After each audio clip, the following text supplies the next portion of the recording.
think what has changed the most in this process is how I see the world. When I'm walking to class, I'm not just going for attendance. When I shoot an assignment, it's not just work. Volunteering at church is not only my best way to get plugged in. Each day that I walk through, I come across hundreds of people. Did you know that each of them has their very own story? When we encounter people in a day, we're just seeing the cover or title page of their story. Occasionally, we'll even hear a few highlights. I'm tired of title pages. I've spent over 9 months fighting to get inside and read the story of a group of women. They're not all simple books to crack open. Their stories opened up a world to me that I barely knew existed. Through my educational process, I've been able to critically think through the historical context that the women have lived through and evaluate the effects that it is continuing to have on them. I've delved much further into this with the women than just seeing how they function at work. Refugees, no matter how different many of their circumstances are, follow the story of what it's like to move from the third world into the first world. Though they get to become equal citizens in our country, they still suffer from the effects of the third world. This process has nudged me into facing what the struggles of life is like for someone whose story does not line up with mine. I've had to come face to face with the way I view people. What I found was that though I've prided myself in having an open worldview, I'm actually quite oblivious to many of the travesties in this world. I had to put preconceived notions out of my mind just to take in each story as it came to me. I wanted to tell stories for years at this point, but now my vision for this has gone a step further. This storytelling process has molded me into what I would call a better world citizen. I'm no longer satisfied with the fact that I'm well versed in world issues. I desire to find the people that have the most reason to give up on the world because of their circumstances, but choose to fight the horrors they face, to seek out a better reality for themselves. It's not just another sob story, it's something unique. These women have been through some unthinkable circumstances that should have prevented them from ever being able to share their story. What makes these stories valuable is the power they possess. Although these women's circumstances are dramatically different and are more extreme than that which the average American faces, there's an undeniable connection made. Everyone can relate to painful moments that seem to be void of hope.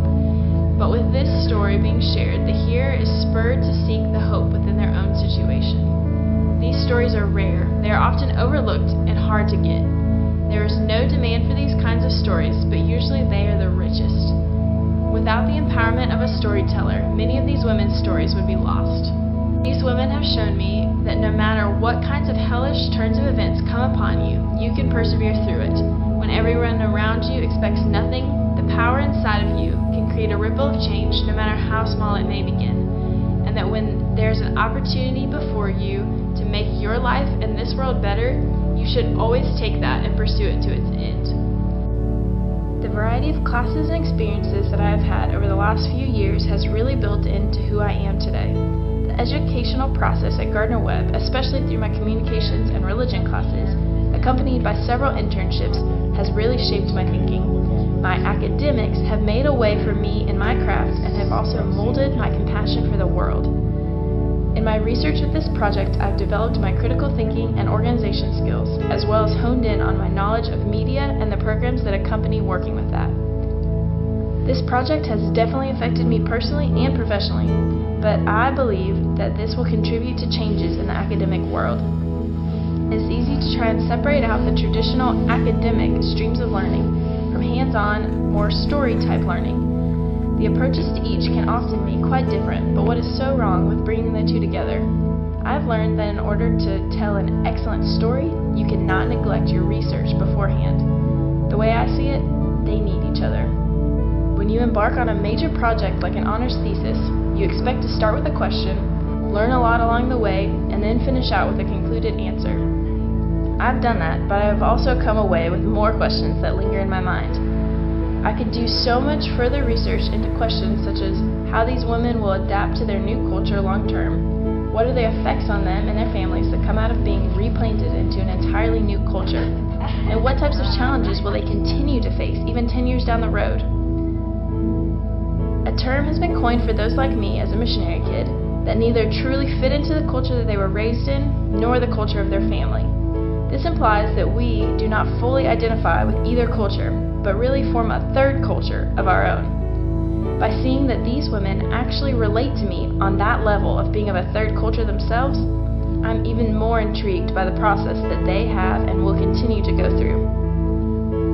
All in all, this project has gone far beyond just telling a story. I'm no longer looking to scratch the surface of a world issue. I'm going deeper. Though my official semesters of research and thesis writing will be over, I surely will never forget what I've learned and experienced, but I also desire to pursue answering questions of culture, trust, and hope in the lives of people all around me. I am a hope seeker in a realistic world. Even when I look out at our world, as broken and messed up as it is, I'm fully drawn to the glimmer of light that peers through in the lives of people. Do not ever take your story or someone else's lightly. Listening to someone gives them value. When they experience this value, they are then empowered to believe in their story.